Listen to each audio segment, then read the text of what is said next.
Bones and Bobbins podcast is now on Patreon. Would you like to access bonus episodes, digital extras, exclusive merch, and more?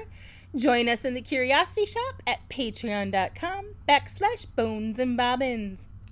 Your generous support helps make the show happen and will also earn you our very eternal gratitude and entry into our private Patreon-only Facebook group. Where all the fun happens. It's true.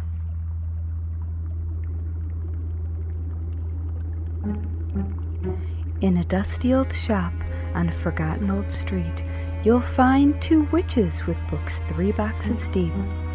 Next to rusty old needles and faded red thread, you'll come in for yarn, but leave with pigments instead. Whether poisons or patterns, we're always discreet, where creepy and crafty and morbidity meet. Welcome to the Bones and Bobbins podcast. Hello, morbid makers. We are your slightly creepy, Mildly disconcerting, somewhat sinister, delightfully discomposed, opaquely odd, merrily morbid, marvelously misanthropic hosts. And this is Bones and Bobbins, Season 1, Episode 14. Yes. And I'm on the wrong part. I'm way down on 14.5. Hey, What? it's not me this time. No, this time it is fully me because we are taking on such a huge thing. So I'm scrolling back up and welcome to Season 1, Episode 14. H.H. Holmes making a moida castle. Oh boy. Oh boy. Yeah, so this is a big one. Yep. And probably at this point you already know that I'm Haley from Red Handled Scissors and the Very Serious Crafts podcast. And I'm Natalie from Uber Dark Designs, an official murderino maker. Yes, we are very fancy. Yes, we are. So, do you know How what you doing? happened? What happened? This week, I got a fully articulated, life-size teaching skeleton. Yeah, you did. I know. I'm really excited about it. I'm excited by proxy. Yeah. I can't figure out what to name it, though. It's probably going to be Francis Glessner Lee. But I gotta think about it some more. One does not rush into these things. No, we don't need to rush in. It's true. It's not like it's going anywhere. I hope not. Well, actually, our floors aren't even. So Oh, no. I was super relieved to find that the casters on its stand have locks. That's so a good we thing. didn't have a skeleton down the lightly hall. floating through the apartment horizontally Nice. at will. That used to happen to my desk chair a lot, and I had to tie it to my desk.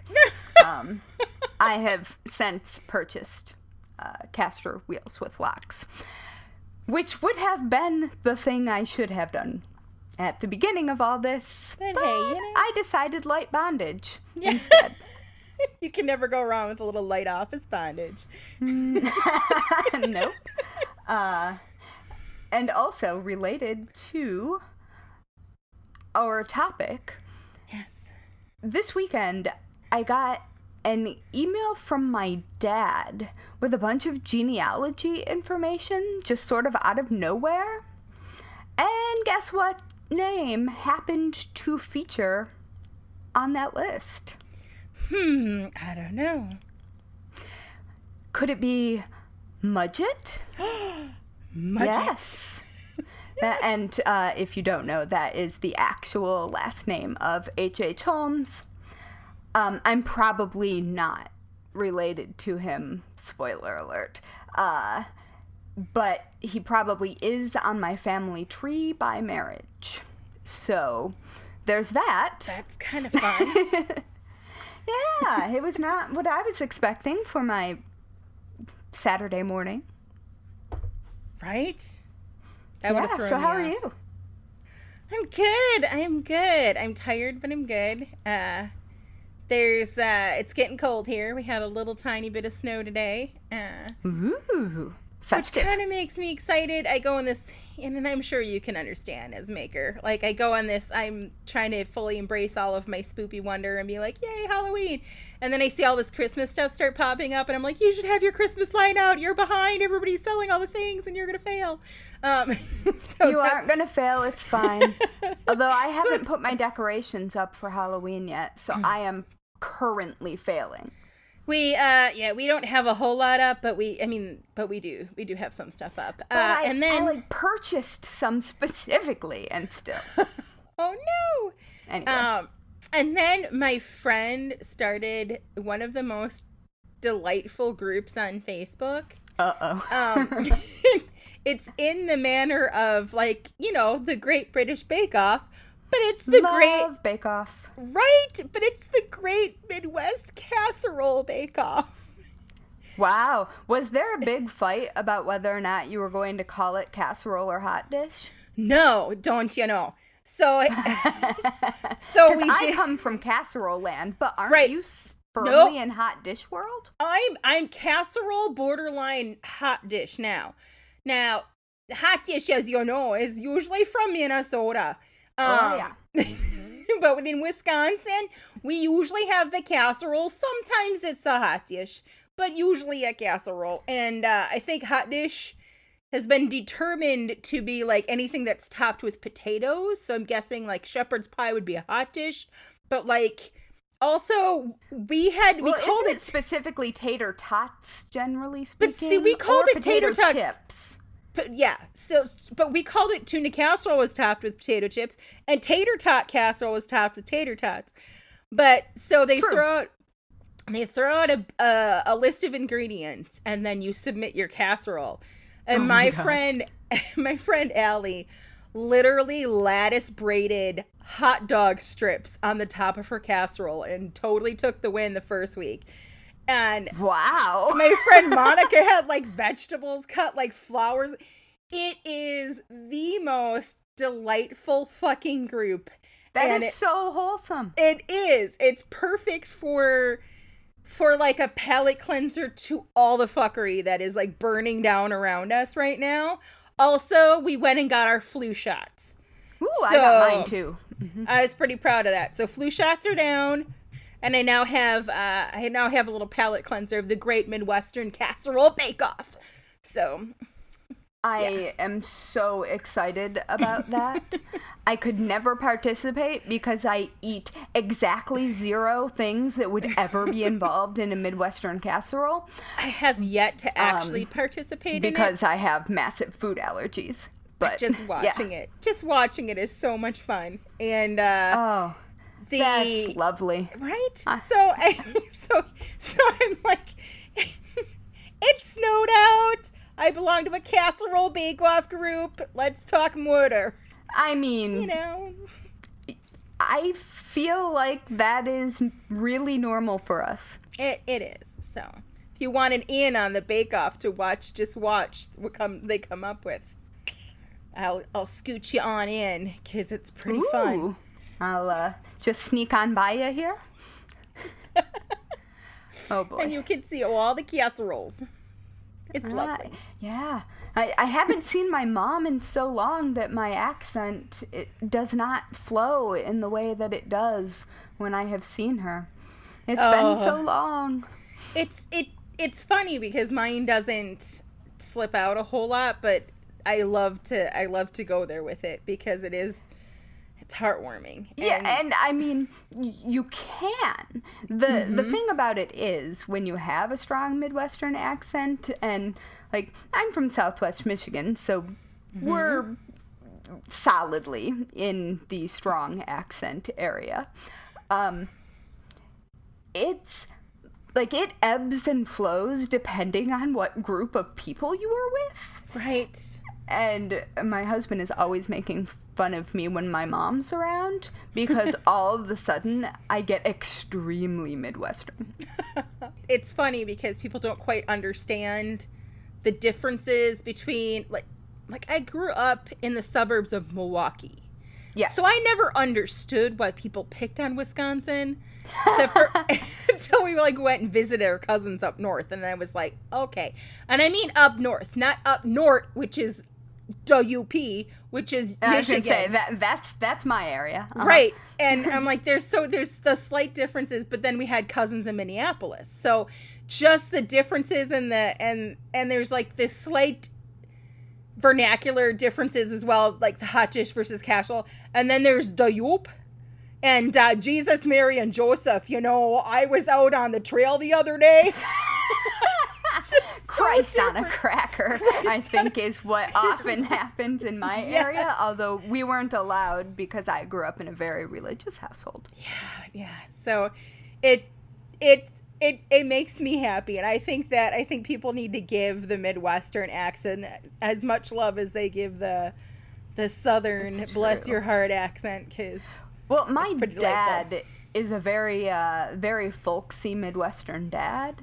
Nice. And so, like, he will say things like, good Lord willin' and the creek don't rise, when he hopes that something will happen. Nice. Or dog crap instead of shit.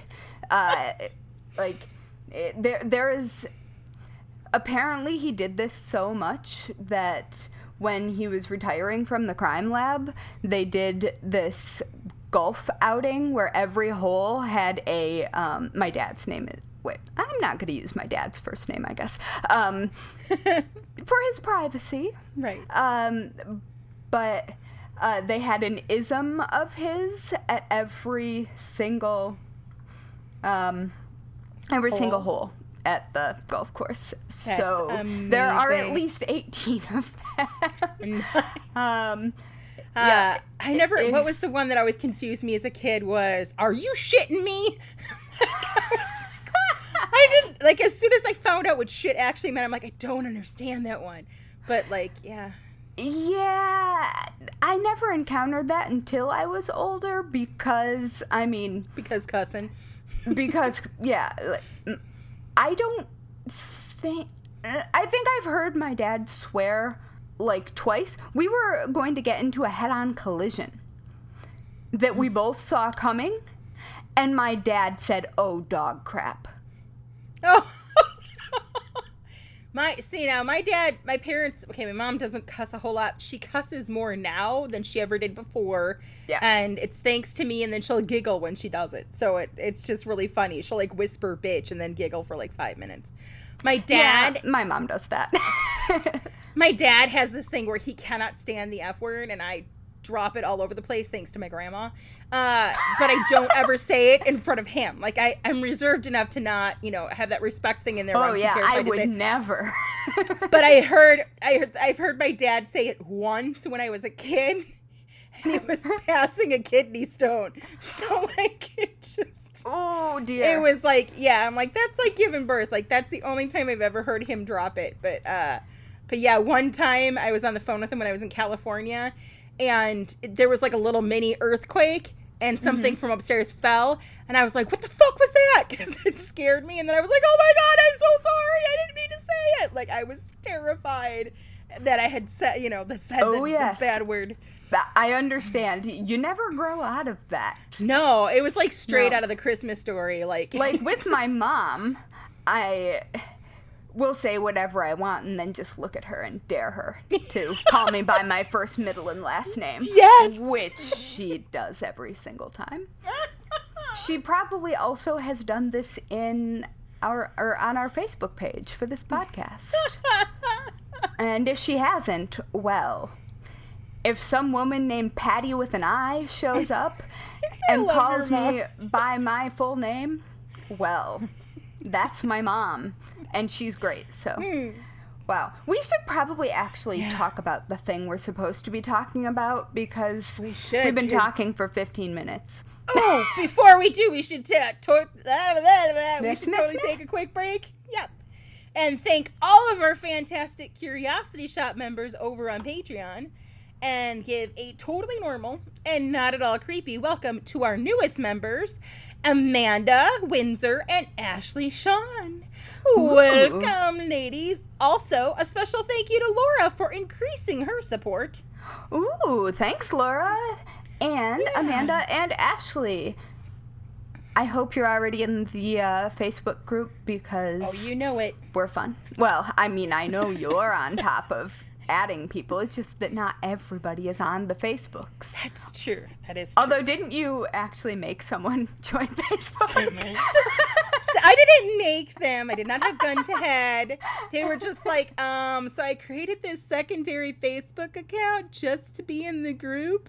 I love that. Thank you. Right. So heartwarming. We have the very best patrons ever. It is true.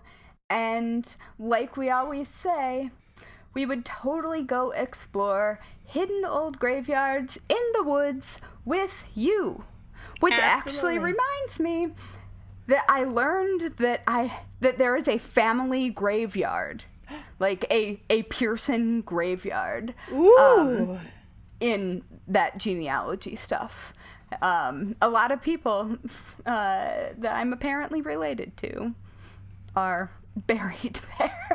Nice. So we could totally have a little tea party there and be like, hi. Can you imagine, like, just me sitting in the middle of a graveyard filled with Pearsons? Yes, I can. Absolutely. Yeah, me too. That's fair. That is completely fair. That would be a photo shoot. All right. Put it on the list.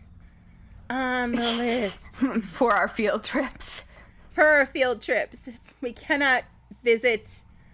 we have to visit Chicago at some point. It's true. Even though the building it's not isn't there. But, Herman Webster Mudgett. Yes. It just does not sound like someone that would be referred to as the devil of Chicago. No. He did go to my alma mater, though. Oh, my goodness, that's right. Yet, that's the name that H.H. Holmes came into this friggin' world with. Now, so much of the actual truth behind this guy is fuzzy at best, including his actual birthday. It is listed everywhere as circa May 16th, 1861. Yes. His very own autobiography, which is linked in our show notes, like an actual scan of the original. Yeah, I've got two of them. One's annotated also. Yeah, it's riddled with lies and craziness, and it's only through historical research, like The True History of the White City Devil by Adam Selzer, that we can get a more accurate look at who Herman and H.H. Holmes was. Yes, we love Adam Selzer because most of the actual real facts came from his book. Yes. Which is called H.H. Holmes, The True History of the White City Devil. Yes. And there's a link in show notes to purchase. Because thanks, Adam. Can we call you Adam? She probably can't because he probably won't listen. It's fine. Fair enough. So our buddy Herman was born in Gilmanton, New Hampshire, to Levi Horton Mudgett and Theodate Page Price.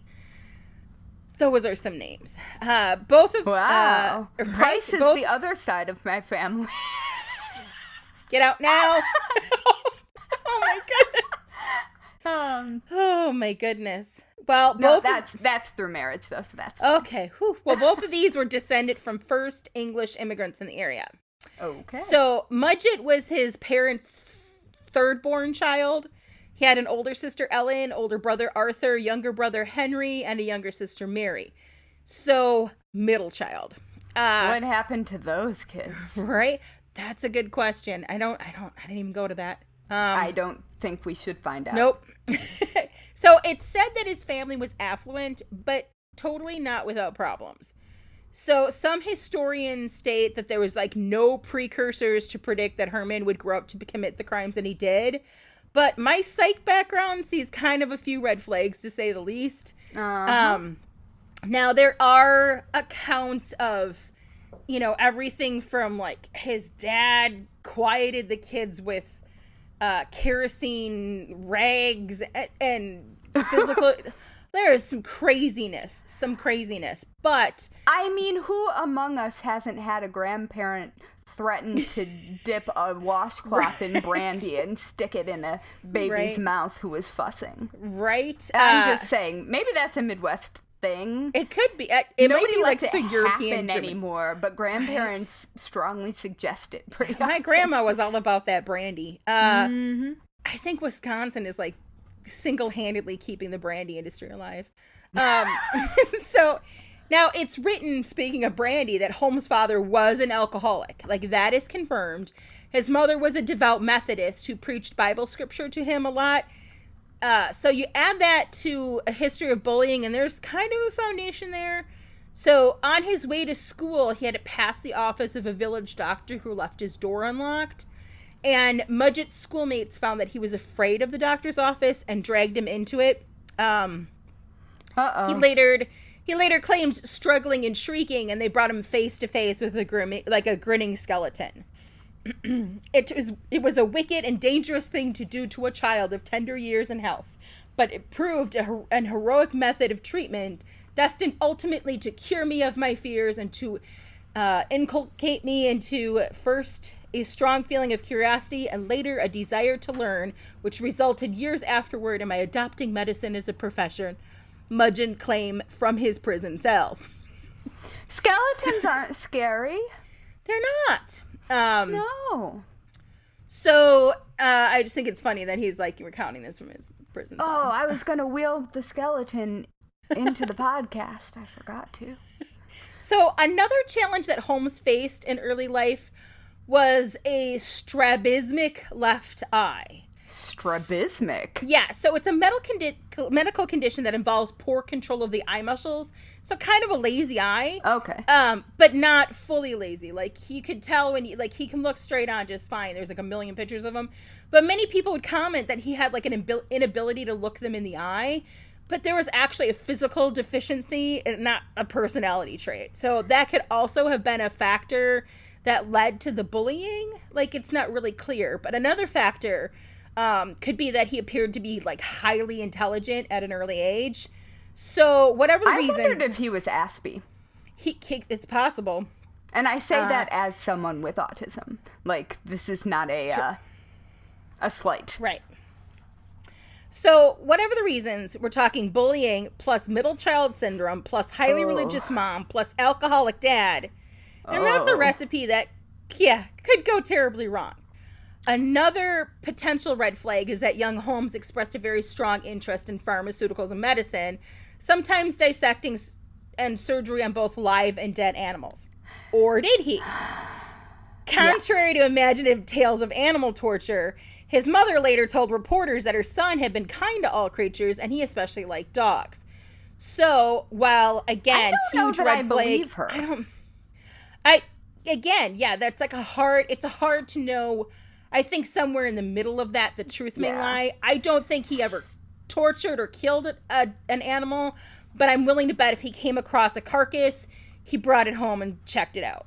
That's what I would guess. I also would have. So it's a curiosity versus, because that's fascinating. Malice. Coming face to face with mortality is a scary and interesting thing for a child. It is. And, as kids, how many times did you pull something apart just to see how it was put together? All the time. So, I mean, it's no different on, a no longer alive animal than it would be on, like, a toaster. I mean, it's kind of the same theory. By all accounts, though, despite all these factors against him, he was undeniably a charming conversationalist and incredibly bright. So at the age of 16, he graduated from Phillips Exeter Academy and took teaching jobs in Gilmanton and then later in nearby Alton. I didn't realize he went to Exeter. Yep. My husband's family all went there. Oh, wow. All these details are just coming together. Oh, yeah. So I'm spilling way too many personal details. Sorry. So it was while teaching in Elton that he met Clara Lovering, whose father represented the district in New Hampshire state legislature. They courted for more than a year before, at 17, he eloped with her before Justice of the Peace on the 4th of July, 1878. How? She gave... why? Right? Who let that? Were they allowed to? So the why in that is that Clara was getting more and more pissed off because he was trying to get a piece. And she is like, we are not married, sir. And he was like, but I want that. And she was like, put a ring on it. So I mean, he did. Fair enough, Clara. So, and then the interesting part of this is that, so she gave birth to their son, Robert Lovering Mudgett, in 1880. So it took at least a year to two for them to, to have a kid. And that was in Loudon, New Hampshire. But by then, Herman had tired of teaching and he went to work as a clerk in a Concord, New Hampshire grocery store because seriously, like this, if I understood why this guy did half the shit he does. So for a year, he lived in Concord while his wife lived at his parents in Gilmanton. And then he decided that he wanted to be a doctor. And Clara agreed to support Herman through medical school. So he enrolled in the University of Vermont's medicine program in Burlington while frequently visiting his young family. And Clara supported him doing services to various people, which is probably like sewing, according to the newspapers. After a year, though, he decided that Vermont sucked. And he was like, I don't like this school. Was a dressmaker. Yes. Clara was. And he transferred to the University of Michigan's Department of Medicine and Surgery, which was a medical school that specifically emphasized dissection. So while enrolled, right? While enrolled, he worked in the anatomy lab under Professor Herdman, the chief anatomy instructor, and he apprenticed in New Hampshire under Naum White, a noted advocate of human dissection. Mm-hmm. These things are kind of important. They are. So years later, when Holmes was suspected of murder and claimed to be nothing but an insurance fraudster, he admitted to using cadavers to defraud life insurance companies several times in college. Which wasn't unusual, I don't think. He wasn't the only one running insurance frauds. I mean, wasn't that mostly what Birking was? I think, yeah. Absolutely. That was obviously murdering, but right, but yeah, totally. Well, they were selling him to schools, I thought. It's close. So Clara actually joined him in Ann Arbor. But after a year, they decided she'd be better off at home in New Hampshire. Now, there are tales from their roommate at the time, allegedly. Oh, God, they had a roommate? Yeah. Ann They were Arbor's babies. expensive. Plus, they were babies. I mean, even though they're in, medical school and had a kid, she would have been, 19, 20 years old, maybe? But so there's tales that he treated her violently and that may have led to her decision to move back home. His Michigan professors... Yeah, get out of there, girl. Right? Get out. So his Michigan professors recalled him as a row who breached his promise with a widow from St. Louis. And apparently, if you back out of a marriage proposal to a widow at the time, that was, up there with murder in terms of, you just don't do that. I mean, it's straight up illegal. Right. A breach of promise suit is... I don't know if it is, but it was a real thing. It was, yeah. It was back then. So he stole these cadavers. He would mutilate them and then try to collect the insurance money by saying they died in an accident. Well, some kind of accident.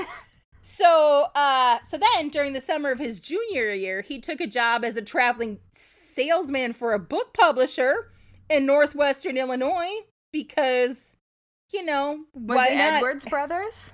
I don't know. But he did keep the proceeds and fell in love with Chicago. Herman Mudgett graduated in 1884 and set out to find a place to practice. He tried Portland, Maine, where he got another sales job. In his travels, he discovered Moore's Folks, New York, where he was hired as a grade school principal. He corresponded with Clara. Why? I don't know. All these fucking jobs. I'm like, what the heck? I don't understand. That he's got to have the weirdest goddamn resume. I think he just charmed his way in. I don't think anybody ever asked for credentials. Right. So he continued to correspond with Clara by mail. He visited her several times, and he contributed a little bit of support for his family. Well, okay. So, at this point, he was a little bit messed up, but he didn't full tilt yet. After he moved to Moores Forks, New York, a rumor spread that Holmes had been seen with a little boy who later then disappeared. Holmes claimed that the boy went back to his home in Massachusetts, but no investigation ever took place, and he quickly scooted out of town. I thought that was his son with Clara. I don't know. That I don't know. Yeah, I'm not sure. I may be misremembering that. And that would have been Robert. Yeah. So he later traveled to Philadelphia and got a job as a keeper at Norristown State Hospital, but quit after a couple days. What the fuck is a keeper? I don't know, but at least it was a hospital. He later took a position at a drugstore in Philadelphia, but while he was working there, a boy died after taking medicine that was purchased at the store. He denied any involvement in the child's death, but immediately yeeted out the fucking city. Well, he wasn't a pharmacist. So, no. So, in October of 1888, he visited Clara and Robert at home and told them that he had business in Chicago, but he didn't want her to join him. And that may be because he already married another fucking woman. Myrta Belknap in 1887. I mean, honestly, better for Clara. Right. And Holmes and Murder. Myrta.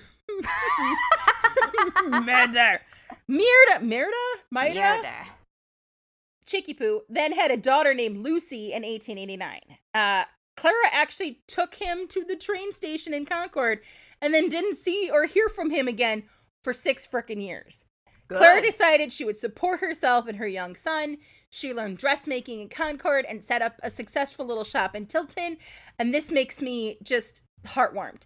There's a modest little tin sign tacked on a simple white building on Main Street opposite the hotel, right in the center of the Seminary Village, which reads Mrs. C.A. Mudgett Dressmaking, reported the Boston Globe. She lived in an apartment above the store with her son, and that makes me happy. I love everything about that. Right? Her little sign. Yes. Good God for you. The little sign. That's what gets me. Right? Just the little sign. Right? You're taking care of things. Yeah, get her done. Good for you. Yeah. Like, you don't need that a man. Right. Right. Yes. So Herman lived with Myrta and Lucy in Illinois, spending most of his time in Chicago. Right before fully moving to Chicago, he had changed his name to Dr. Henry Howard Holmes. Like you do. H.H. Holmes. Pretty much to avoid the possibility of being exposed by victims of his previous scams. Scams like, according to the Boston Globe, on one occasion, Holmes insured his own damn life for $20,000, then went to a hotel in Rhode Island wearing a beard. He got a body, took it 2 miles from the hotel. Why was there a body at the hotel? I don't know. He cut the head off and buried the rest. He shaved, went to the hotel, registered under a new name, and asked for Holmes. They said he had gone out but was staying at the hotel. The swindler then took the head, charred it in the hotel furnace, and tried to identify it as his own. That particular scheme fell through, and Chicago is where he got real interesting. Yeah, but can we go back to sure the furnace? Right. Like, after that didn't work, weren't they like, so where'd you get this human skull that you've put in the furnace? Like, right? Like, gosh. I would be like, but what about, what, huh? Victorian America, like, right. It's terrifying how much you could get away with. Right. I don't understand how anybody paid for anything ever. Right? Oh my goodness. They didn't. It's all on credit. Yeah. So as I mentioned earlier, by all accounts, he was a charming dude. We're on wife number 2. Muddy went on to marry Georgina York on January 17th in 1894 in Denver, Colorado, while that's still married to Clara and Myrta. That's wife number 3. So he was clearly kind of attractive. As a compulsive womanizer, he carried on several affairs beyond just the marriages. One theory for all the free love goes back to the middle child syndrome and needed for attention. Another may include a little overcompensating. According to the record of a doctor who examined him in prison, his sexual organs were on the small side, but he definitely gave off that big dick energy. Yes. I undeniably so. We cannot find we're not certain of his exact birth date, but we do know that he was dealing with some small size sexual organs. Because Victorian times. No birthday, little dick. Gotcha. Right? So, August 1886, freshly named Holmes arrives in Chicago. He comes across Elizabeth S. Holton's drugstore at the southwest corner of South Wallace Avenue and West 63rd Street in Englewood. And she gave Holmes a job. After proving himself a hardworking employee, he eventually bought the store. Now, there's like a ton of tales that say Holton's husband was like some old man and he died and they bought it from him, or Holmes bought it from him. There's tales where the two disappeared and were never seen again. The truth is Dr. Holton was a fellow Michigan alum, only a couple of years older than Holmes. Elizabeth and the doctor lived out long, like decades past Holmes himself, and happy lives right there in Englewood. And I think it's bullshit. And the myths that he killed them and like all this stuff, leave out the fact that it was actually Elizabeth's store. She owned the fucking store. She was the doctor. But I digress. Yeah. So, fucking patriarchy. So in 1887 then, Holmes began construction on an empty lot that he purchased across the street from the drugstore. Did he? Yes, he did. It was a 2-story mixed-use building with apartments on the second floor. The first floor was retail spaces, including a new drugstore. And when Holmes declined to pay the architects and the steel company, Etna Iron and Steel, they sued him in 1888. Holmes had a daughter with Murda. We covered that. Lucy, and her middle name was Theodate after his mom, which I guess... right? Like, it's a horrible middle name to get stuck with, but it's kind of, interesting that he managed to, give his daughter, like, his mom's name. It's weird. In 1892, he added a third floor, telling investors and suppliers he intended to use it as a hotel during the upcoming World's Columbian Exposition, otherwise known as the World's Fair. Now, during the years it took him to build the structure that the neighborhood pretty much dubbed the castle because of its size, Holmes systematically hired and fired a string of different contractors, allowing each to only work on a small section of the building at a time. As a result, when the World's Fair Hotel opened its doors to the public in 1893, only H.H. Holmes himself knew the layout of the place, which would be later become known as the Murder Castle. And I will let Haley explain the architecture and go into the architecture of the whole building and all of that stuff. So when his new drugstore opened, Holmes, forever incapable of keeping it in his fucking pants, would begin an affair with Julia Smythe, whose husband worked. Right, she worked. Her husband worked the jewelry counter. Smythe's husband found out about the affair, and he left, leaving Julia and their daughter Pearl living in the hotel. Now, when Julia became pregnant with Holmes' child, he agreed to marry her, but only if she agreed to an abortion. Now, then it gets real murky. Julia and Pearl disappeared on Christmas Eve in 1891. It's expected that he killed both her and Pearl, but simply told everyone that they had left town. It's also said that Holmes hired a man named Myron George Chappell to articulate Smith's skeleton, introducing himself to Chappell as Henry Gordon. He took him to the second floor room and showed him her dead body. Apparently this dude was unfazed by the obvious murder, agreed to the work, and afterwards articulated the bodies of 2 more of Holmes's victims, although the third was never handed back to the killer because of lack of payment. So the details on this are, again, super sketchy as well. Chappelle showed up at the scene when everything went down, though, and told his story. And it's allegedly him that took the police to the room of 3 corpses.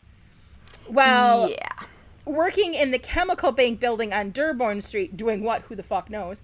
Holmes met and became close friends. Who's Banger now? With Benjamin Petitzel, a carpenter who had a criminal past. Petitzel.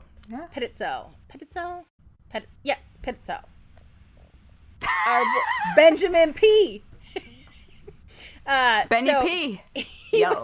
He was exhibiting in the same building a coal bin that he had invented. Holmes used Benny P. as his right-hand man for several crimes. A district attorney later described Petitzel as Holmes's tool, his creature.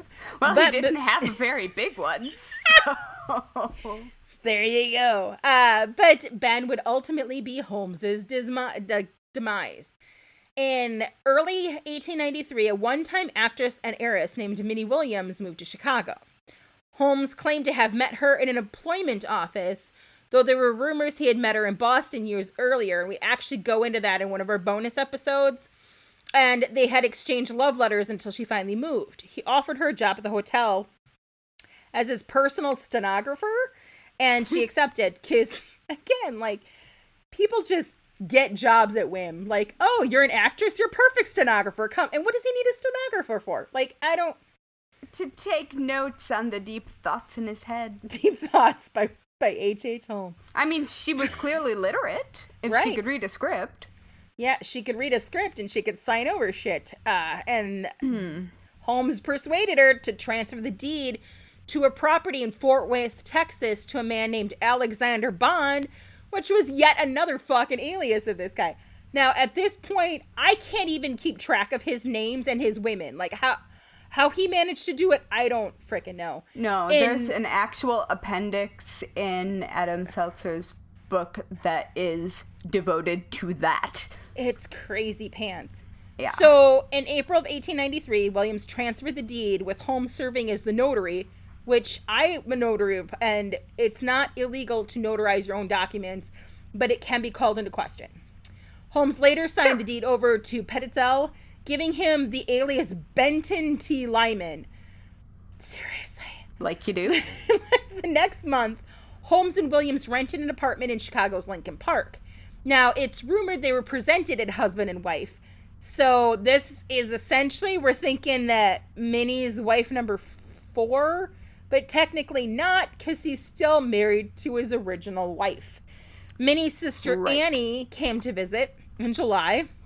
She wrote to her aunt that she planned to accompany brother Henry to Europe. Neither Minnie nor Annie were seen alive after July 5th, 1893. Holmes had an entrepreneurial spirit, and based on his former medical education and his connections, he was able to sell skeletons to medical labs and schools. The burking. He's a professional burger. Oh. He and sometimes a hired assistant were accused of stripping the flesh off the bones, dissecting them, and preparing the viable skeletons. The rest of the remains would be tossed in pits of lime or acid and effectively breaking down the remaining evidence. At this point, again, I don't know how many people he's sleeping with, isn't sleeping with, married to, or somehow swindling, and then you add all this other stuff, and this asshole was a hell of a multitasker, to say the least. There was a lot going on there. So much. So, following the World's Fair, Holmes decided to, GTFO Chicago and headed to Fort Worth, where he inherited a property from the Williams sisters, located at the intersection... Inherited by force. At the intersection of modern-day Commerce Street and 2nd Street. There he sought to construct another castle along the lines of his Chicago operation, once again swindling a number of suppliers. I have also never used the term swindling so often, and it would probably make a drinking game at this point with this episode. It would never be completed, though.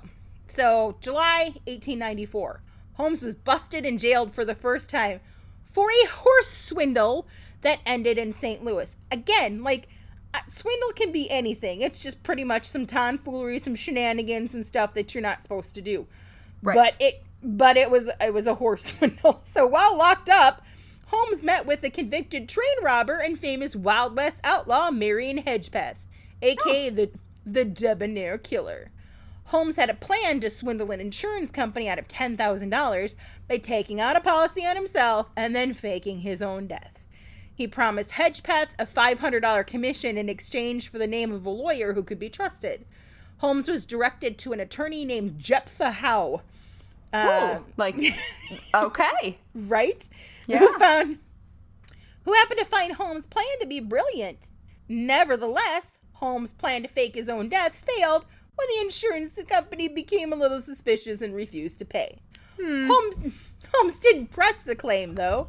Instead, he schemed up to do a similar plan with our friend Ben. Remember? Yes, Ben. Yes. So, Ben agreed to fake his own death. Remember right-hand man Ben, Betty P? So that his wife... His family's gonna hunt me down and smack me, I swear. Maybe. His wife... He was going to fake his own death so his wife could collect on a $10,000 life insurance policy, which she would split with Holmes and Howe. The scheme was to take place in Philadelphia, and it called for Ben to set himself up as an inventor under the name B.F. Perry, and then be killed. An inventor? Yes, and be killed and disfigured in a lab explosion. Holmes was to find an appropriate cadaver to play the role of Ben, but instead, Holmes decided to just kill Ben by knocking him unconscious with chloroform and then setting his body aflame with the use of benzene. In his confession, Holmes implied Ben was still alive after he used the chloroform on him, trying to be set on fire. That's super nice. However, forensic evidence presented at Holmes' later trial showed the chloroform had been administered after Pitzel's death, a fact which the insurance company was unaware of, presumably to fake suicide to exonerate Holmes should he be charged with murder.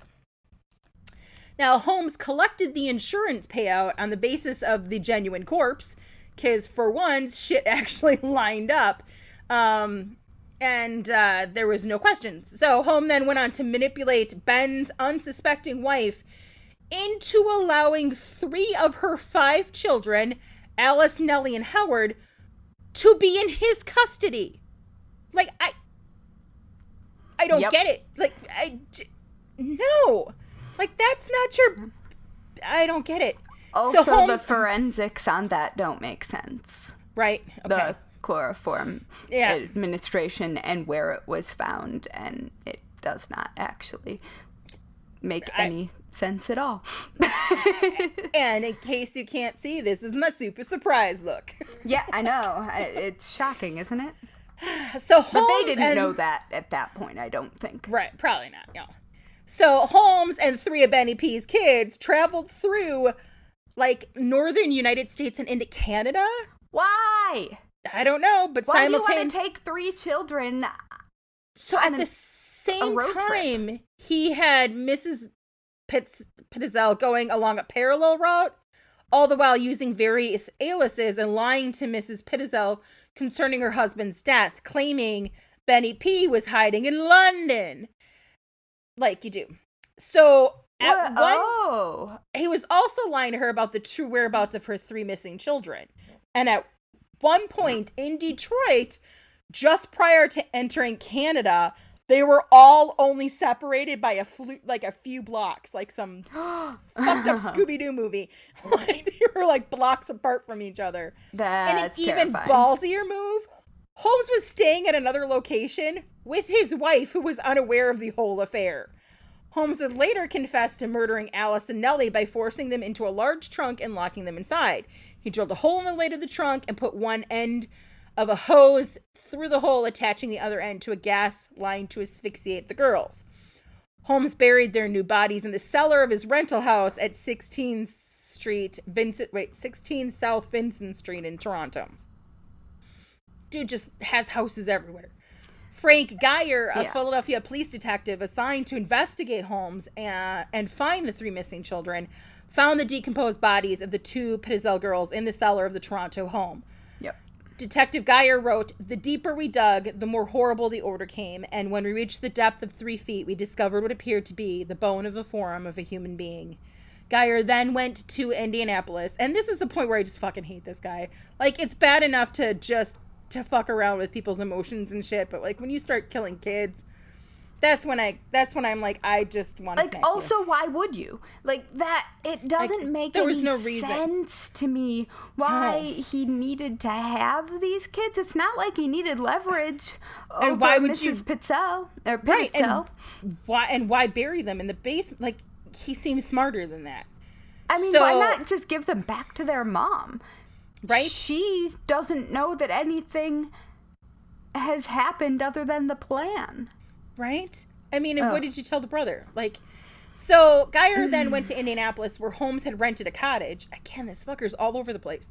Holmes was reported to have visited a local pharmacy to purchase the drugs, which he used to kill Howard Pitzel, and at a repair shop to sharpen knives he used to chop up the body before he burned it. The boy's teeth and bits of bones were discovered in the Holmes chimney. Like, I don't know how the teeth got it. I have questions. Teeth often survive cremation. Right, but in a chimney? Like, how did they get in the chimney? It was very creative. It's not like they floated on. There's also... Maybe he was standing. It takes a long-ass time to travel to all these places back then. Like, he was... To actually travel and then set up homes and families and... God, so his day planner must have been packed. Yeah, so and Holmes it's so fast. It's so fast and so just all over the place. Holmes' murder spree finally ended when he was arrested in Boston on November 17th, 1894, after being tracked there from Philadelphia by the Pinkertons. He was held... The Pinkertons. Yes. He was held on an outstanding warrant for horse theft in Texas. Because Texas doesn't fuck with horse theft. You do not fuck around with horses in Texas. That's apparently how you end up. Also still true. Yeah, that's how you end up with the fucking Pinkertons. So, yeah, there you go. And I think it was a capital punishment, horse theft. Probably. I would not doubt. Probably still is. Yeah, don't fuck with horses in Texas, guys. Nope, don't do it. We need to add that to our rules. Oh my gosh. We really do need to start a list. So, as the authorities had become more suspicious at this point, and Holmes appeared poised to flee the country in the company of his unsuspecting third, fourth, maybe even fifth, I'm not even sure anymore, wife, following the discovery of I don't Alice even and know Nellie's which bodies, one this is at this point. Right? Like, I don't neither. So, following the discovery of Alice and Nellie's bodies in July of 1895, Chicago police and reporters began investigating Holmes' building in Englewood known as the Castle. Mm-hmm. So they go marching in there and start investigating it when he's not even there. Yes. In October of 1895, Holmes was put on trial for the murder of Benjamin Pitzel and was found guilty and sentenced to death. By then, it was evident Holmes had already murdered the Pitzel children. Following his conviction, Holmes confessed to 27 murders in Chicago, Indianapolis, and Toronto, though some persons that he confessed to murdering were still alive, and 6 attempted murders. Holmes was paid $7,500, which is like $232,069.64 today, because that's right, I looked that shit up this time. Yeah. By the Hearst newspapers in exchange for his confession. That's a shit ton of money. That's almost $250,000 for a confession that was quickly found to be mostly nonsense. So Holmes gave various contradictory accounts of his life, initially claiming innocence. Later, then he said he was possessed by Satan. His knack for lying made it difficult for researchers to sort out the truth on the basis of his statements. Add to this the sensationalism of newspapers at the time and people wanting to be in on the story, and it's a giant fucking mess. On May 17th, 1896, Holmes was hanged at the Moyamensing prison, also known as the Philadelphia County Prison, for the murder of Pitzel. Until the moment of his death, Holmes remained calm and amiable, showing very few signs of fear, anxiety, or depression. Despite this, he asked for his coffin to be contained in cement and buried 10 feet deep because he was concerned that grave robbers would want to steal his body and use it for dissection. That's a little fucking ironic, don't you think? In a giant, wrapped in a bow package of karma, Holmes' neck did not snap. He instead strangled to death slowly, twitching for over 15 minutes before being pronounced dead 20 minutes after the trap had been sprung.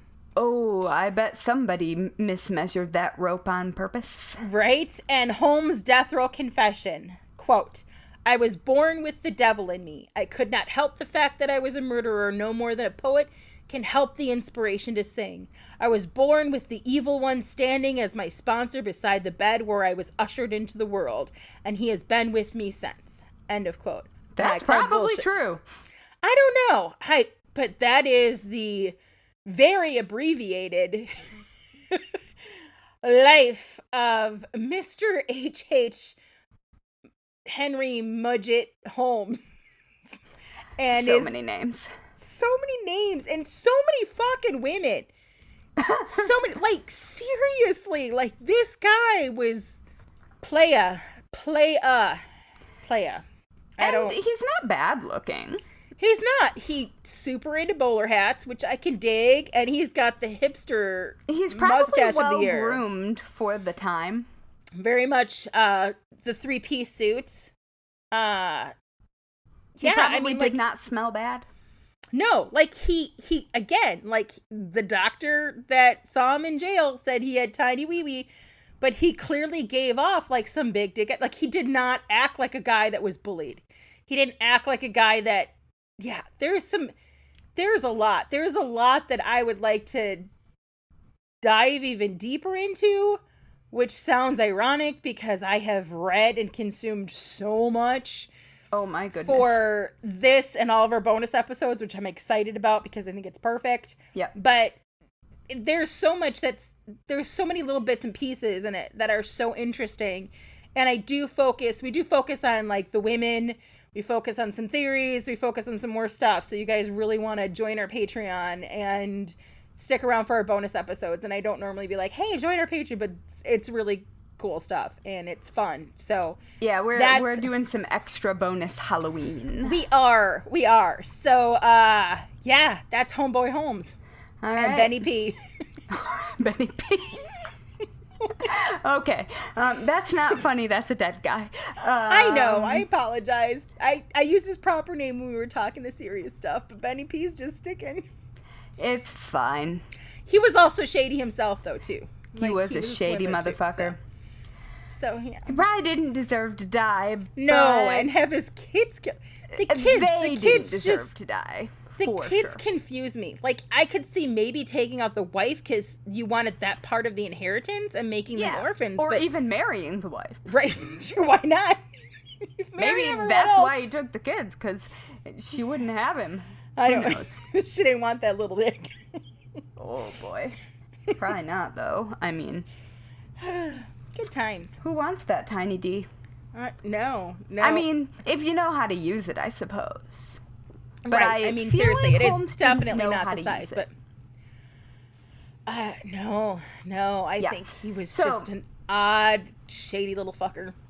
Yeah. So instead of continuing to speculate about big dick energy and tiny dick pants, why don't we go to another compensation method? Yay! That was a full city block. That's some compensation right there. Yeah. All right. So I am going to talk about the Murder Castle, which, for the record, wasn't actually called that. It was given that nickname in the 1930s at some point. It was the Holmes Castle before, or the castle. All right. So, first off, I think we should answer a very basic question, which is, was this thing even a hotel? Did it ever actually operate as a hotel?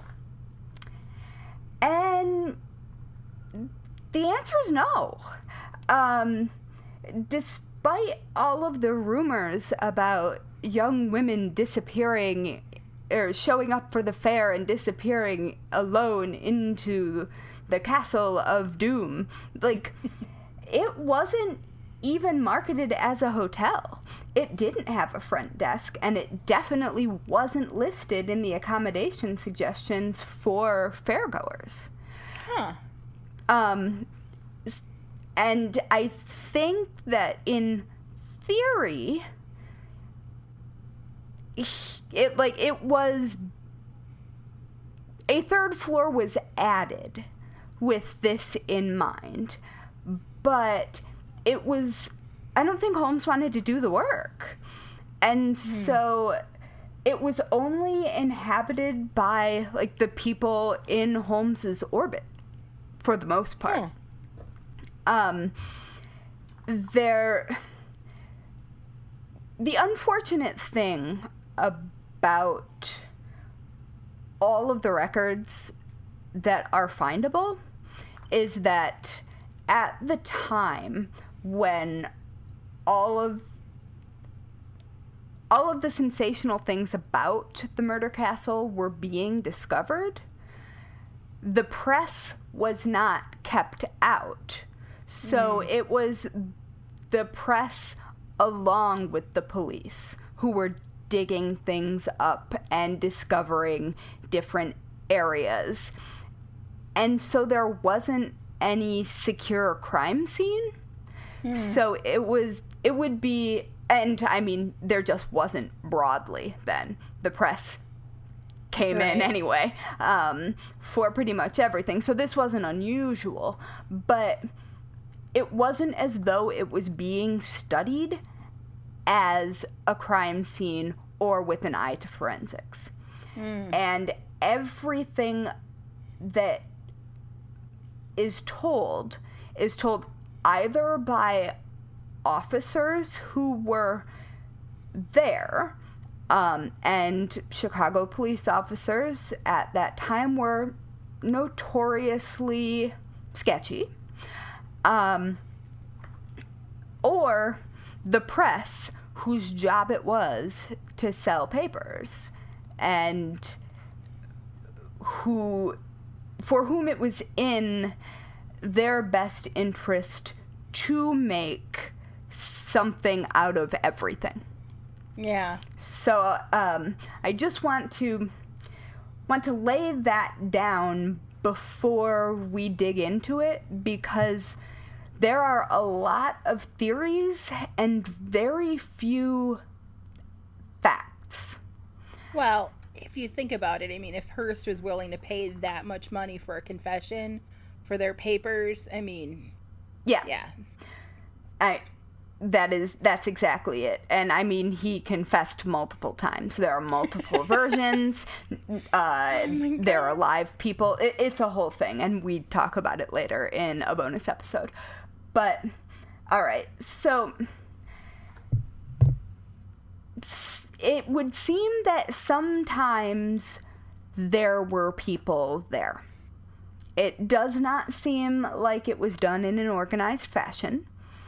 And the third floor, which was where the hotel was supposed to be, was even at one point straight up rented out to another company that was going to use the space as accommodations for the fair.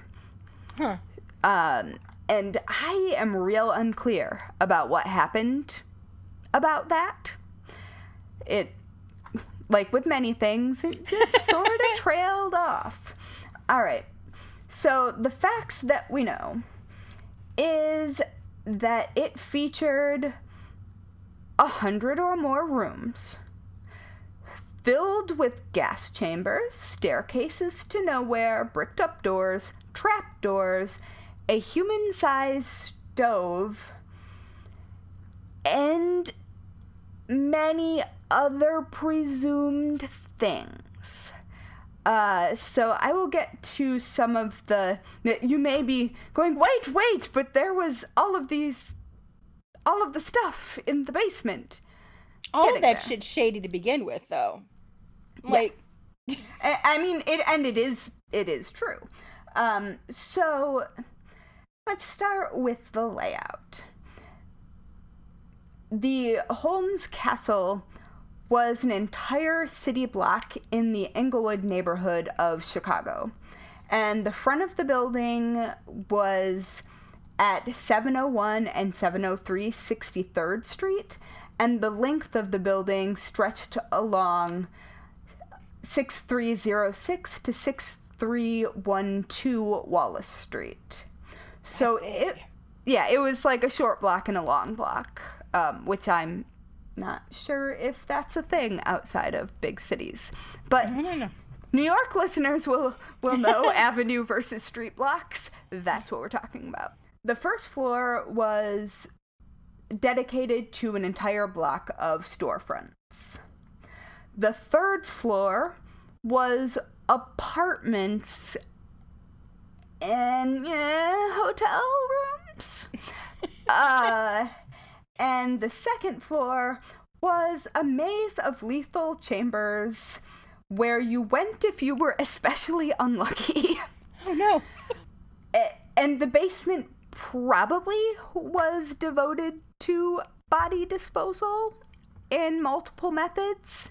It was definitely devoted to body disposal in a couple of methods. All right, so, well, I'm being real clear. If you're wondering how nobody noticed that Holmes was building a murder castle, Natalie touched on it earlier, and it is that Holmes was spectacular at hiring, firing, and failing to pay workers and architects and suppliers. And so he had such a rotating staff that there wasn't one person besides him who actually knew the full layout of the building, even structurally. And so, because architects were changed, the building was sound, but it wasn't consistent. That, I don't know, it was just, it seems very weird to me that you could be definitely findable in a concrete address in a building the size of a city block and still be able to pull this shit. Right. And he was also constantly changing his name and adding other people's names to properties and titles and different businesses. And so I see how it would have been kind of hard to come after him, because it would have been kind of hard to know what was him. I mean, financially, that had to have been a giant endeavor. Yeah, and it seems that no liens were actually ever taken out, which you would think the construction companies would have. But that does not seem to have happened. In 1892, rumors of the building being filled with secret rooms began to swirl in the newspaper. But these secret rooms weren't actually the ones we would later think of as being filled with bodies. This time, the secret rooms were actually where furniture and other goods were being hidden from creditors that were trying to repossess these things because of lack of payment. Right. And so at some point, someone actually offered to take some creditors in and show them these hidden rooms. Someone who worked on the premises. That was in March of that year. And I guess he was, the person who was showing them around was bribed. So, of course. Well, like you do. The person showing these companies around went on a hunt through the building for more hidden rooms, like you do. I'm not really sure where Holmes was at this point, but I don't think he was there. And they searched between the first and second floors and found more hidden rooms and compartments and hidden areas between the second floor and the back of the drugstore, and found the vast majority of the things that they were trying to repossess. And so other creditors descended upon the building in the same fashion. So there were people going through this building already and looking in all of these secret rooms. And so there's an argument to be made that much of the weirdness is actually just straight up vehicles for fraud. So just smoke and mirrors. Maybe. But also definitely not completely. Right. I was going to say, what about these gas chambers and a body-sized stove? In fairness, the stove couldn't actually burn bodies. But not hot enough? The second floor. That's where we're headed because that's where we need to go. The second floor made very little sense to everyone except Holmes, because most people don't purposefully build an entire floor either dedicated to fraud or dedicated to deadly nightmares. I mean, it's just not generally the case. And so to give you an idea of what the schematic for that second floor looked like, and this is from a newspaper at the time period, so it would have been in 1892. It started at the front of the building on 63rd Street, and there was a waiting room and a reception room that mysteriously, for some reason, led into a room between them, which led into a dark room. On either side of the dark room, there was a room with 5 doors or a room to a back staircase. There was a secret chamber off of another one. A bathroom that I'm not entirely sure how you would even get to. An entirely closed room. A secret hiding place that seemed to include a chute from the roof to the basement. You okay? Another sealed room. A blind room, which I believe is a secret hidden doorway sort of situation. Okay. A trap door from what I believe to have been Holmes's apartment bathroom on the 3rd floor that led down into a bathroom, or led down into the bathroom with a pair of hidden stairs to the basement, which is separate, by the way, from the chute from the roof to the basement. Huh. Yeah. There was also a room that was labeled the secret hanging chamber, but was actually a dummy elevator shaft and may or may not have been used as a dumbwaiter for the restaurant that was for a while on the 3rd floor. So that's sort of unclear. There are rumors that he hung people there, but if he did, it probably would have decapitated them and made a mess, and why would you? True. But who knows? And so here we come to the areas that many people have heard about. So hallways to nowhere, the asphyxiation chamber that was sealed and had gas vents into it. Oh. Yet another trapdoor down from the 3rd floor. 2 laboratories. Several rooms that are all connected that don't seem to have any reason for them, except they are part of a hallway.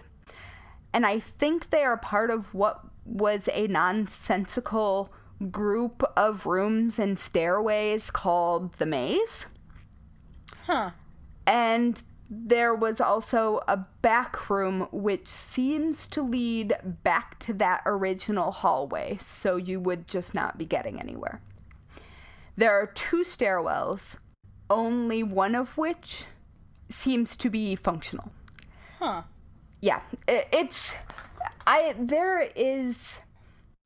are several mock-ups of what this would have looked like, and I will link to more than one of them in the show notes.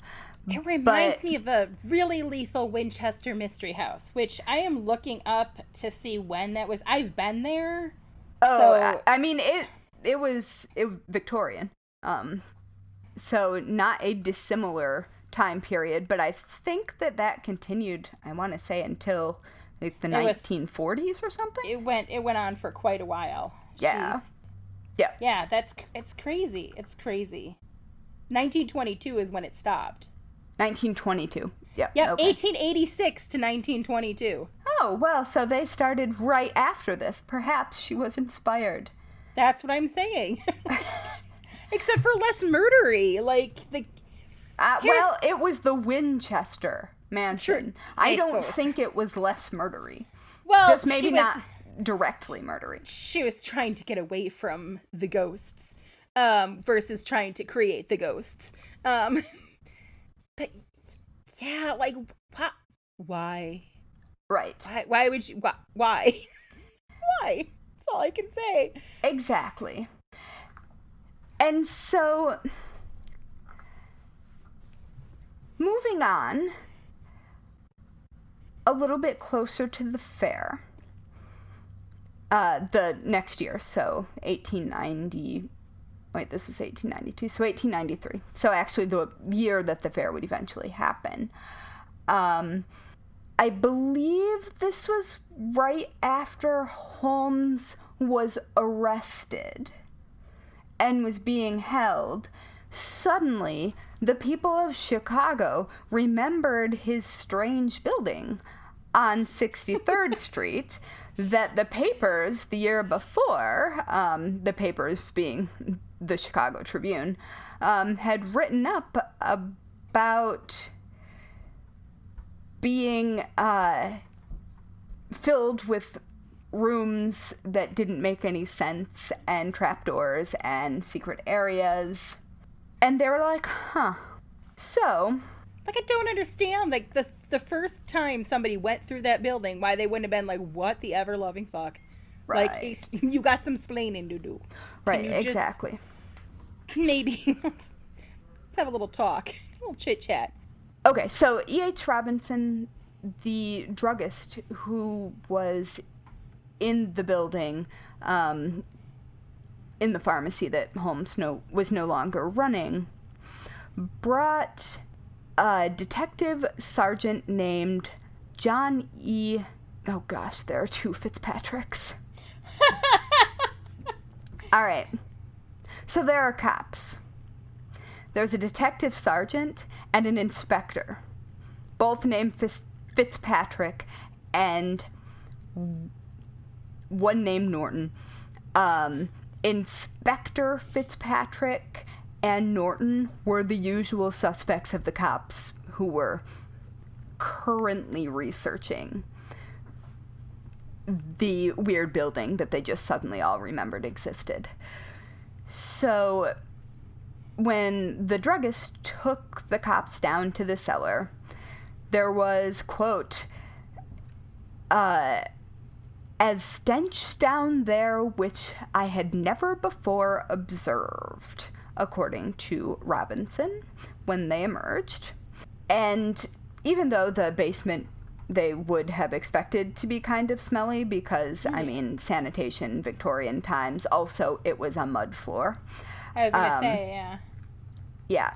But it also occurred to this druggist to show the officers a walk-in safe at the back of the drugstore that Holmes had installed, and it couldn't be repossessed because it would have damaged the building to remove it, and then Holmes would have sued the safe maker.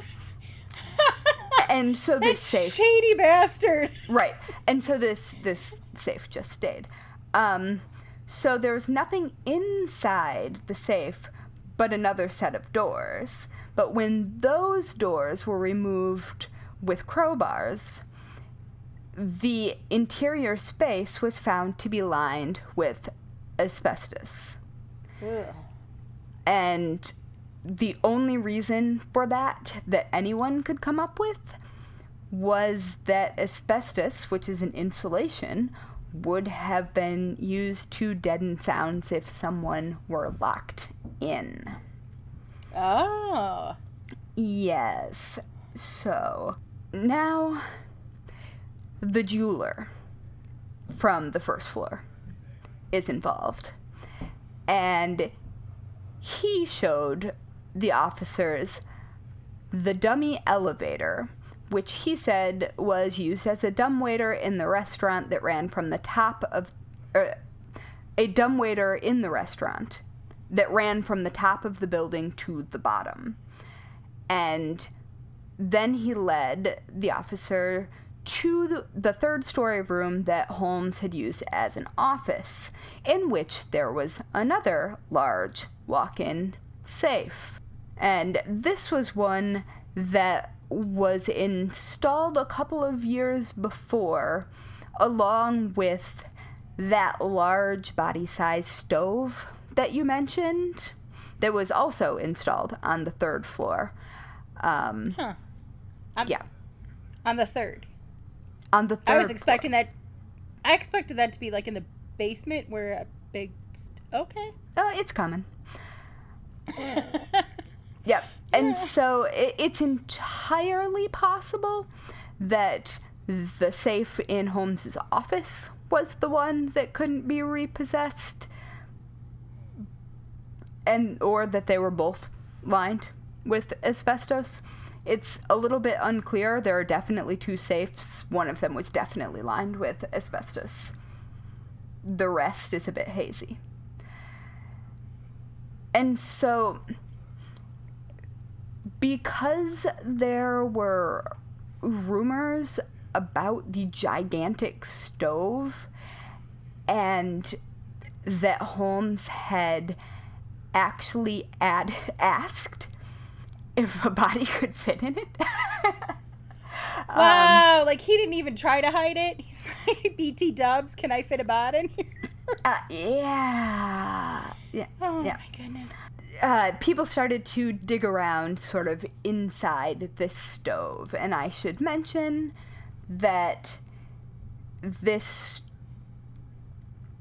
whole area was in disrepair because the roof had burned. Oh, okay. From the stove? You know what? I have no idea. I'm sure that it says somewhere, but I don't know. So there were a lot of things that would have just been destroyed that may have been evidence because, oops, no roof. But the stove had remained unopened. And so they thought that they might find something if they looked into the stove. And so when they did, in fact,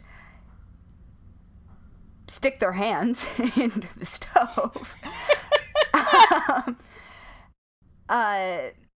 there were hard substances founded, including a watch chain and buttons. And the watch chain was recognized by the jeweler to have been the property of Minnie Williams. Because he had repaired it for her. So he actually would have recognized it. Yeah. Worlds colliding. Yeah, so many worlds colliding. So, of course, the newspapers went wild. And because of those items and the hard substances that were found within the stove, it was thought that both Minnie and Nanny Williams had been burned to death and cremated in the third floor stove. But once a doctor inspected the items that were thought to be bones, it seemed to be clayware of some sort. So it wasn't human bone. But that didn't explain the rest of the items that existed there. So we're still a little bit unsure about what happened to Minnie and Nanny, but we are completely sure that they could not have been cremated in the third floor stove. I happen to know personally that it's because it wouldn't have gotten hot enough. Yeah. Because I read a book about cremation. But because they kept finding these things, they kept going back to the castle and searching more. And so at one point, at the back of the basement, workers that were hired to be doing some excavation there found a solid wall that broke down when they hit it with their shovels, and behind it was a large rainbow-shaped, I do not know in what direction this rainbow was going, gas tank that was buried beneath the courtyard in the rear of the building. It was 14 feet long, probably 9 feet wide, and 4 or 5 feet high at its tallest point. That's a big gas tank. Yeah, and so the workers apparently did not see any reason to be careful. So they were chipping away at the zinc lining until the thing began expelling gas. So they took a lunch break to let it cool off. And when they returned, one of the workers brought a lit candle. Oh, no. Yeah, and there was apparently a flash of light and loud noise. It done went boom. It did. I am unclear. The 3 men who were there to witness such a thing were removed and taken home. I do not know what became of them. But the fumes were extremely strong, and most people had to leave. Like, no work could be done, and the tank needed to be flooded with water and boarded up. And so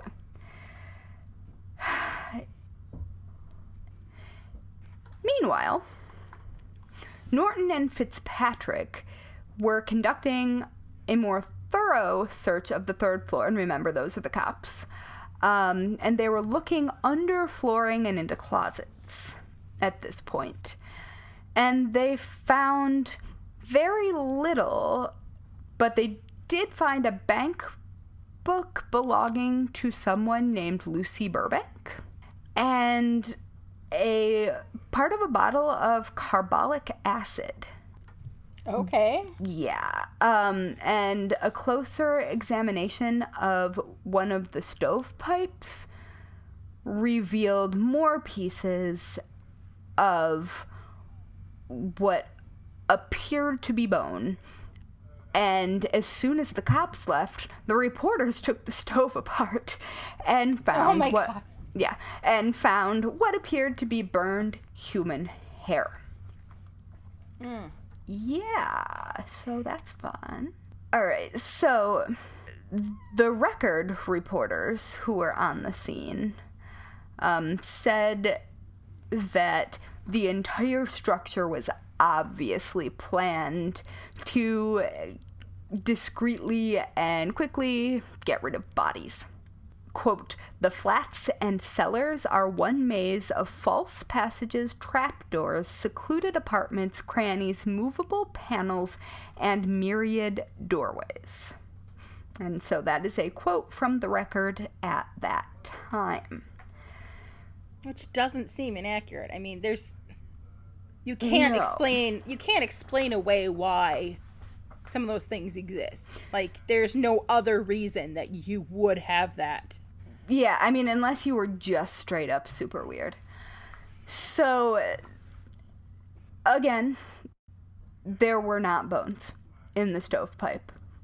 That was clay of some variety, but the buttons and jewelry, again, still remained somewhat of a mystery.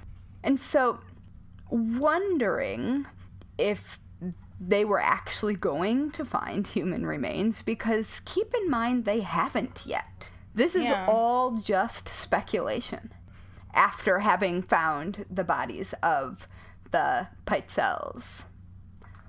So we know that he can kill. We just do not know if he's done it here. So the gas tank under the courtyard in the back was then emptied out, and the workers were looking for signs of human remains. But digging under the boards and bricks that made up the base of the coal bin, though, they turned up a spotted white shirt with the initials GBD, along with some stained white clothes. Oh. It is unclear whether or what kind of clothing it was and what the stains were. The record apparently decided that it was a blood-stained undergarment. Oof. And the Tribune said it was a linen, and further described that a doctor had done a chemical analysis that proved that the stains were blood. And still, others said it was a dress. So You can't even get that right. Come on, people. Yeah, so their record for thorough searching isn't great. But it was becoming clearer and clearer that something untoward had happened. In the afternoon, Detective Norton found a tool chest in a storeroom on the second floor. And that tool chest contained a 20-foot length of half-inch rope, which was dotted with blood-stain looking patterns. Oh boy. It had been personally used by people who worked in the building in totally normal ways. So there's no reason that it couldn't have been rust. And the person in the building who frequently used it asked the cops to return it after. Can I have my rope back, please? Well, yeah. Didn't object to them taking it, but wanted it back because there was also some dye that had been found in the basement. The cochineal dye, I believe that's how it's pronounced, the red dye that you have talked about in previous episodes. Yes. So that could explain the stains. Who knows? But the afternoon papers were like, yo, that is a rope that was used in the hanging shaft. Oh, yep. The hanging shaft being actually the dumbwaiter for the restaurant. Though Holmes hanging people is sort of standard lore at this time, and most stories that talk about the history of this building still list it as a probable way that people died. They probably didn't. Gas seemed to be his MO. Yeah, there's no good reason that it would have happened, and there's no evidence that it did. So here's my thing. Yeah. He clearly has experience cleaning a body down to a skeleton. So while the oven wouldn't have gotten, like the stove wouldn't have gotten hot enough to handle bones, it could have done fatty, fat tissue, muscle, stuff like that. Like, it's entirely possible that he was stripping the bodies down to bones and selling the skeletons. Oh, because that was his true, MO. But we're about to find some bodies. Oh, yes. Yay. No. All right. While the cops were investigating, they met with a man who manufactured large furnaces, who didn't want his name out there, so he was... Why not? Why you don't want your name out there? Because in April of 1890, an H.H. Holmes had come to his firm with the request of a competent worker to adjust an oil burner for a furnace. Okay. And so this worker attended to it personally, and well in the cellar found a furnace that was 5 feet high, 6 feet wide, and 12 feet long.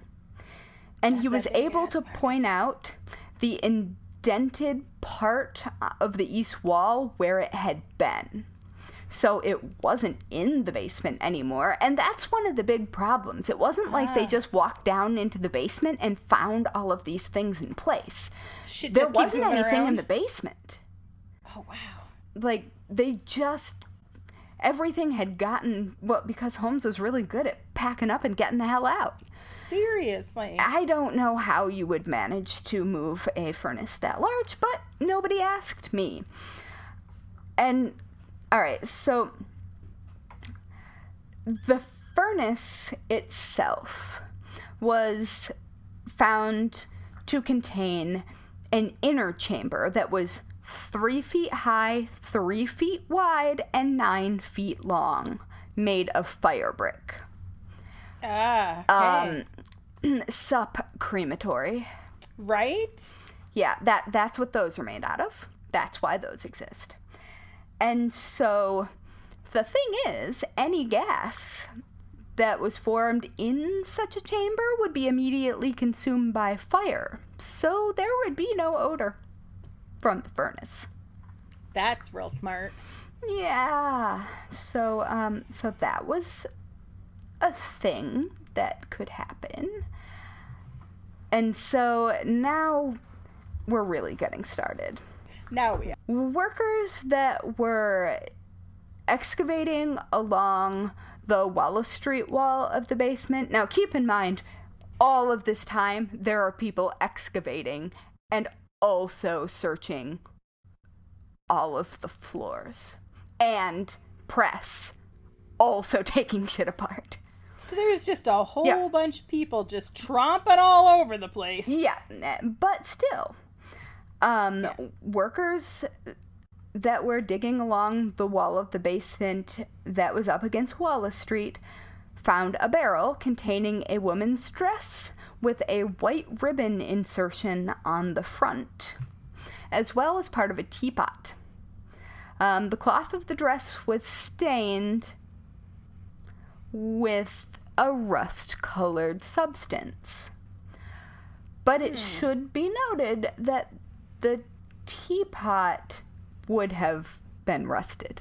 This wasn't a ceramic teapot. Okay. It's unclear. I mean, there's definitely evidence that somebody got rid of the clothing of a woman. But, all right, so because they found that, they brought in more people to dig up the basement more. Right? And got a little more organized. About 2.5 feet below the ground, one of the workers, named Pat McGovern, uncovered what appeared to be bones in a bed of quicklime. And now, there were 17 or 18 bones in all. 7 appeared to be ribs, 1 looked like a pelvis, and 1 was maybe part of a jaw.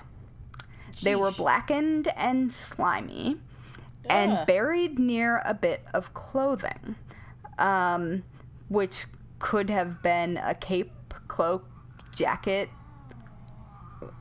My cat growling. Unclear.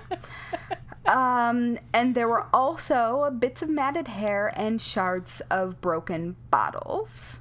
Oof. And parts of a ruined trunk. So, all there. Like a trunk of a body or a trunk you pack stuff in? Well, I do believe at this moment they are the same thing. Okay. So, all right. I would just... Quick lesson for all of you nerds, and I believe this is also in Adam Seltzer's book. Quicklime is a preservative. Yep. It keeps smell down, but it does not dissolve a body. Okay. In fact, it does the opposite. So you can use it to make things not smell very much. But your evidence is going to last a little longer. All right. The bones were taken up to Dr. Robinson in the drugstore, who immediately said that they were likely bones of a human child between 6 and 8 years old, which was the age of Pearl Connor. Okay. Who probably did not just disappear into the night on Christmas Eve. Yeah. He's an ass. He is very much an ass. It's true. So, later in the day, another small bed of quicklime was also found in the cellar, and in that quicklime was also what seemed to be another human bone. This time it was under the stairway, also on the Wallace Street side. And it was above a board that was 3 feet long by 20 feet wide. And the bones were put in a soap box and then placed on the squad room table where a doctor examined them and confirmed that they were human. I don't know why a soapbox, but whatever. And that is that. And the newspapers, of course, went wild with speculation. They were real excited about the bodies. Like, really excited. So it's probably safe to assume that was Pearl or her mom. Yeah, but I would thought that he would have been smart enough to know that the lye wasn't gonna decompose it. I think that if you asked most people, even now, they wouldn't know that. True. All right, because the bones had been found on that wooden board, and underneath the board, the earth was packed really hard, there began to be a theory that maybe that was the original floor, and that all of this dirt had been piled on top of the original floor. Oh. Which is an interesting thought. So like his own makeshift graveyard down there? Just... Yeah, I mean, hard-packed earth could mean a lot of things. And foundations are a thing. So I don't really know. So more and more finds kept happening. Some of them meaningful, some of them just baffling. So an old umbrella and a discolored sponge were found in the basement on Friday.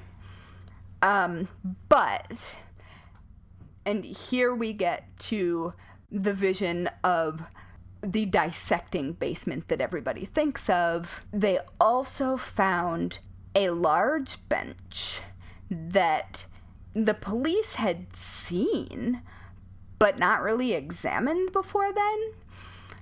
And they realized that it was covered with strange stains and also knife marks. Oh.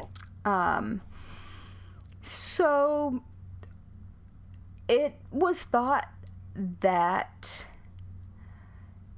probably this was a dissecting table that Holmes might have used to cut up bodies. And Dr. Robinson from the pharmacy said that the stains certainly did look like blood, but couldn't tell if it was human or animal. So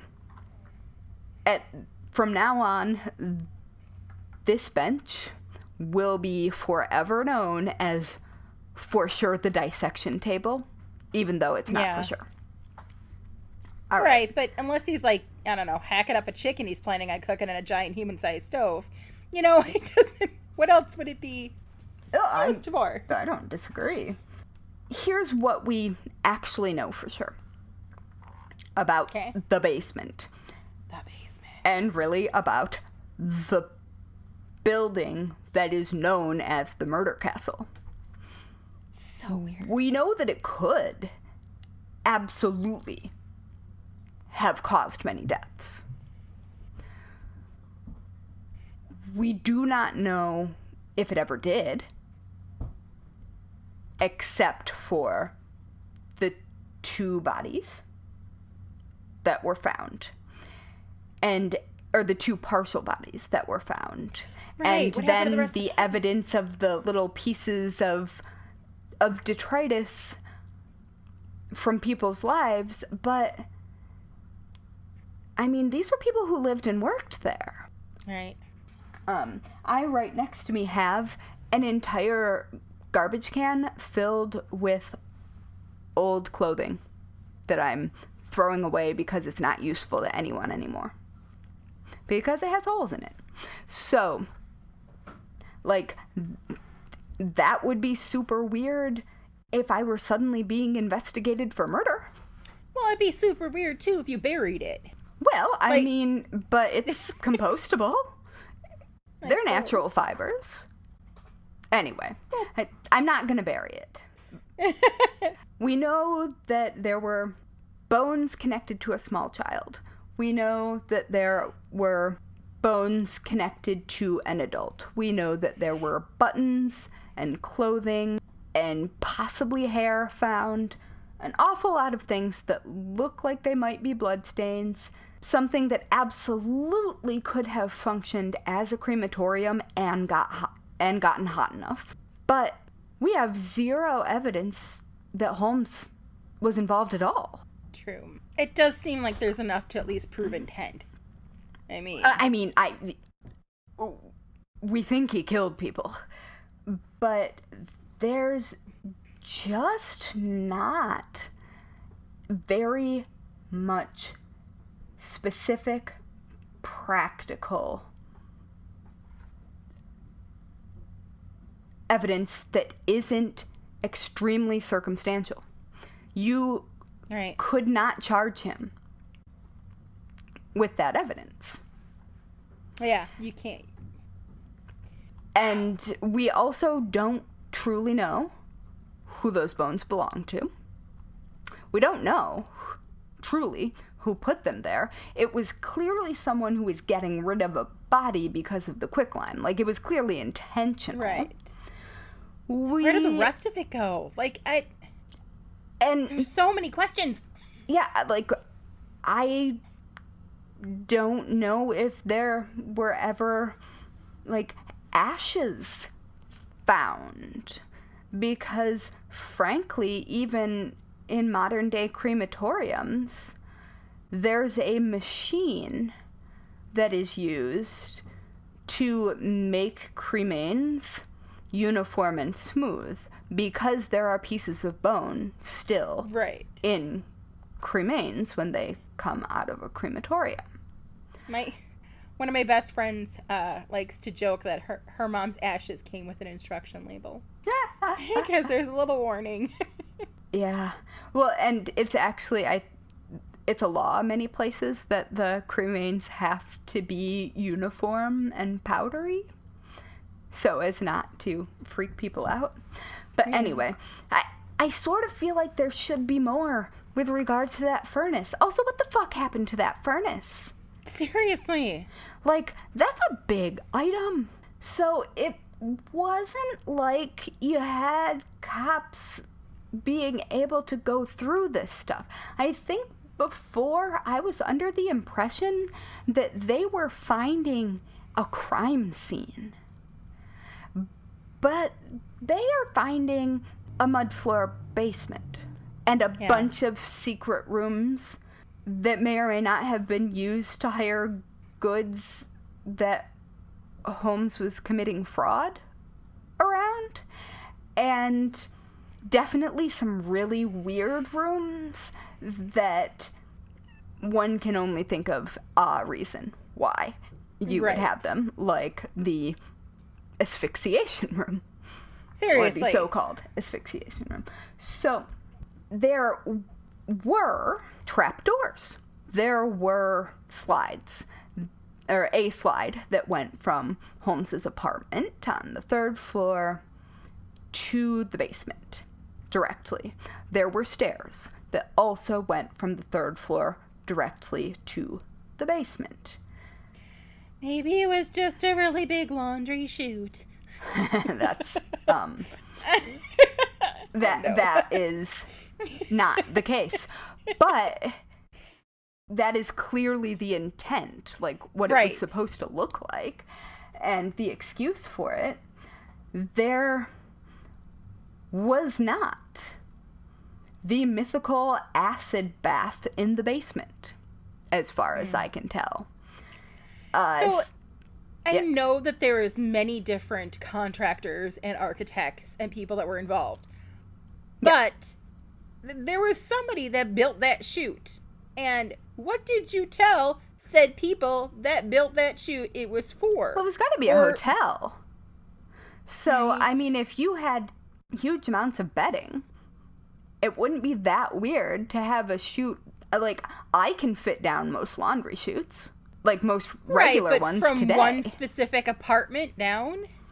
Well, where you'd boil the laundry in the basement, I would think. Yeah. And the 3rd floor was where the hotel was supposed to be. That's true. So I don't know. I mean, it's very, very confusing. I'm just saying, if I was involved in any part of this, I'd be like, excuse me. Right. This does not seem right. Yeah. So I can confirm that there were bones found. I can confirm that the super sketchy ways to the basement existed, and also all of the secret rooms and things like that. Those existed. And the chimneys coming out where chimneys shouldn't be coming out. Yes. And I can confirm that there were 2 walk-in safes, at least one of which was lined with asbestos and clearly had a second set of doors to hide that fact. So weird. Yep. But there's not much more that you can take as anything more than assumptions. And none of the narrators at the time are reliable. At all. So nerve-wracking. Like, probably not even the cops. So, the newspapers were all over it constantly, both morning and afternoon. And, I don't know, was it 3 times a day at that point? Was it morning, afternoon, and evening editions? I think so. They were all over it. But they also wanted to sell papers, so the more dramatic they were, the more papers they sold. Cops may or may not have just not been doing their jobs. Although the cops here, like, that we've been talking about, seem to be pretty okay. Although I could be misremembering that. So, that is the murder mansion, and it's kind of anticlimactic. The lore around it is so much bigger than the actual evidence. And I would argue that if the building were standing today, and if modern forensic techniques could have been used, if, say, the newspapers hadn't literally dismantled things like furniture. Seriously. That maybe a lot more would have been found. I mean, there certainly would have been touch DNA and latent prints and bloodstain pattern analysis, I'm quite sure, if the building had been used in that way. But it's also possible that he never got to use it that way. That's true. And so... he was too busy whipping all over the place? Yeah, and so that's where we head back to Texas. Yes. So, Holmes's murder castle, obviously, as you said, wasn't a one-of-a-kind thing. After leaving Chicago, Holmes built another very similar building in Fort Worth, Texas, but never got around to adding the murder part of the murder castle. It was built, and it stood for a long time, and it was used for different things, but it was never occupied by Holmes. If you want to see what the murder castle in Chicago probably looked like, the Texas version is a little bigger, but it's also very much obviously the same layout. And the only surviving images of the Chicago murder castle were after the top floor burned. And so you don't have, like, the turret and, like, the things that made people call it the castle. Right. But you can see all of that detail in the Texas building. I still find it really a bit humorous that at one point the remainder of the Chicago building was used as a post office. I mean, those safes come in handy. They do. They're expensive. I mean, those safes were probably not in structurally sound places. I don't remember. One of them was in the pharmacy, I think. But, yeah. Apparently, a lot of the areas were explained away as places where clerks slept. Okay. I don't know. That could be a thing. I mean, I have absolutely... I've worked on Mackinac Island in Michigan. And I lived and worked there. And... I've been there. Yeah, there was room and board. No cars allowed. No, it's very much set in the 1890s-ish. Lots of horses. Yep. And bicycles. But I lived there for a full summer and absolutely had lodging from my employer. That's a thing. So, yeah. I don't know. Anyway, that is as much truth as I can find about the murder castle, and huge amounts of credit need to go to Adam Seltzer and his book, H.H. Holmes, The True History of the White City Devil. Yes. Because his research into what primary sources did exist and just really hunting down all of the leads that he could find and not just... and making it a point to say the things that were provable and not was so helpful in this, and was very different than, say, The Devil in the White City, which was a great book. Very enjoyable book. It is, but it's also, you know. But it's made to be narrative. Yeah. Is straddling the line between fiction and nonfiction. Yep. It's a story. And it's a good one. It is. But, yeah, so that's the Murder Castle. Yay! I'm done. You did an awesome job. I think that brings us to the weekly worst way to die. Oh, dear. I have thoughts. Mine is definitely being locked in Holmes's asbestos-lined safe. Because every other method, I wouldn't have time to think about my impending doom. True. And panic about it. Like, the gas room, you'd be dead before you knew it was a problem. Yep. Hanging from that height, if it happened, definitely would have broke your neck. Poisoning from the pharmacy? Yeah, like, pretty quick. Okay. Like, that might suck, depending on how much. Anyway, that's my nightmare. Being locked. I don't know how big that safe was. And I am terrified of being locked in a thing like that. Our little village, or city hall, rather. I guess we're bigger than it. It's tiny, but it was an old bank. So when you go in to pay like your water and utilities, they keep the records in this like giant walk-in safe. It's huge. Oh, really I cool. love that. There are several places in New York that have once been banks that are now fill in the blank other things, and they are really cool. And the walk-in safes are usually used for something fun. Yep. So mine is just married to this motherfucker. Like, I mean, probably burnt alive with benzene. Because that does not sound fun at all. Did she die? Huh? His first wife. She seems to be okay, right? She lived a very long life, and